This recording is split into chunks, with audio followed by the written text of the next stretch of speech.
मानव प्रकृति के नियम नामक यह पुस्तक रॉबर्ट ग्रीन द्वारा लिखी गई है, जिसमें वह मानव व्यवहार और संवेदनशीलता के महत्वपूर्ण नियमों का विश्लेषण करते हैं।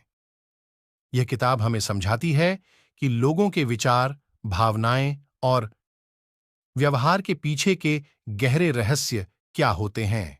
यह आत्मविकास और समाज में सफलता की ओर एक मार्गदर्शन प्रदान करती है। आइए इस वीडियो में हम इस पुस्तक के मुख्य बिंदुओं की चर्चा करें और जानें कि हम कैसे अपने व्यक्तिगत और पेशेवर जीवन में इन नियमों का पालन करके अपने लक्ष्यों की प्राप्ति कर सकते हैं। तो आइए शुरुआत करते हैं। पहला नियम है, हर कोई निष्ठावान है, लेकिन सिर्फ अपनी ही ओर। यह नियम हमें यह सिखाता है कि लोग सामाजिक और व्यक्तिगत स्तर पर अपने लाभ की चिंता करते हैं। वह अपने हित की पर्याप्त चिंता करते हैं और अक्सर दूसरों की जरूरतों को नजरअंदाज कर देते हैं। यह नियम हमें यह सिखाता है कि हमें समझना चाहिए कि लोग किसी भी चीज को कैसे देखते हैं और उससे कैसे प्रभावित होते हैं।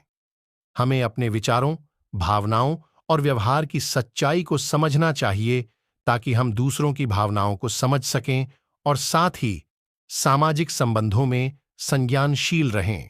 दूसरा नियम है, जिसे आप जानते हैं उसको नहीं जानने का भावना रखें।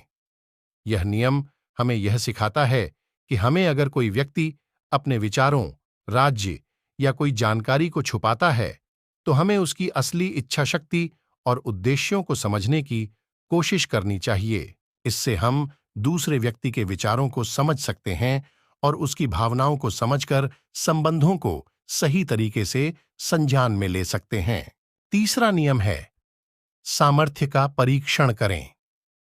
यह नियम हमें यह सिखाता है कि हमें अगर कोई व्यक्ति अपनी सामर्थ्य और क्षमता का परीक्षण करने के लिए तैयार है, तो हमें उसकी सामर्थ्य को समझने की कोशिश करनी चाहिए। यह हमें यह सिखाता है कि हमें दूसरों के यथार्थ स्वरूप को समझने की जरूरत है और उनकी वास्तविक क्षमता को समझकर हम उससे संबंधित निर्णय ले सकते हैं। यह हमें यह भी सिखाता है कि हमें दूसरों के सामर्थ्य का सम्मान करना चाहिए और उनके सामर्थ्य को सहायता और समर्थन प्रदान करना चाहिए। चौथा नियम है, अदृश्यता की कला का पालन करें।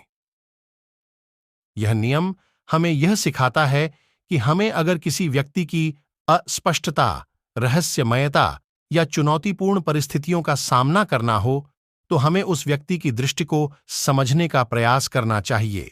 इससे हम उसके संवेदनाओं और विचारों को समझ सकते हैं और उसके सामने समझदारी से प्रतिक्रिया कर सकते हैं। यह हमें यह भी सिखाता है कि हमें दूसरों के भीतर छुपी स्वाभाविकता और भावनाओं की समझ का समय देना चाहिए। पांचवा नियम है, अपराधीन अभिव्यक्ति को पहचानें। यह नियम हमें यह सिखाता है कि हमें अगर कोई व्यक्ति अपराधीन, संकोचित या अन्य तरीके से अपनी भावनाओं को व्यक्त करता है, तो हमें उसकी असली प्रकृति को पहचानने की कोशिश करनी चाहिए। यह हमें यह सिखाता है कि हमें उस व्यक्ति की असली भावनाओं और सोच को समझने का प्रयास करना चाहिए ताकि हम उसके साथ संबंधित निर्णय ले सकें। इससे हम उसकी सहायता करने में सक्षम होते हैं और सही दिशा में मार्गदर्शन प्रदान कर सकते हैं। छठा नियम है, आपकी दृढ़ता की जरूरत है। यह नियम हमें सिखाता है कि अगर हम किसी लक्ष्य को प्राप्त करना चाहते हैं, तो हमें दृढ़ संकल्प और सहनशीलता की आवश्यकता होती है। जीवन में आने वाली मुश्किलात और परेशानियों के बावजूद हमें अपने लक्ष्यों की प्रति प्रतिबद्धता और समर्पण बनाए रखना चाहिए। इस नियम के अनुसार हमें अपनी दृढ़ता से किसी भी मुश्किल का सामना करना चाहिए और अपने सपनों की प्राप्ति के लिए पूरी तरह से प्रतिबद्ध रहना चाहिए। सातवां नियम है, अपनी हद में रहें। यह नियम हमें सिखाता है कि हमें अपनी विशेषता, प्राकृतिक प्रतिभा और अद्वितीयता की पहचान करनी चाहिए। हमें अपनी खासियतों को समझना चाहिए और उन्हें विकसित करने में समय और श्रम लगाना चाहिए। इस नियम के अनुसार हमें अपने स्वाभाविक गुणों, प्रेफरेंसेस और रुचियों का पालन करना चाहिए, जिससे हम अपनी विशेष पहचान बना सकें और अपने क्षेत्र में माहिर बन सकें। 8वां नियम है अपनी संबंध नेटवर्क को विकसित करें। यह नियम हमें सिखाता है कि हमें अपने संबंधों को महत्व देना चाहिए और उन्हें समृद्धि और समरसता से विकसित करना चाहिए। अच्छे संबंध बनाना और उन्हें बनाए रखना हमें अधिक जानकारी, संदेशनीयता और सहायता प्रदान कर सकता है। इसके माध्यम से हम नए विचारों, विचारधारा और संदर्भों का सामना करते हैं, जो हमारे विकास में मदद कर सकते हैं और हमें नई दिशा में ले जा सकते हैं।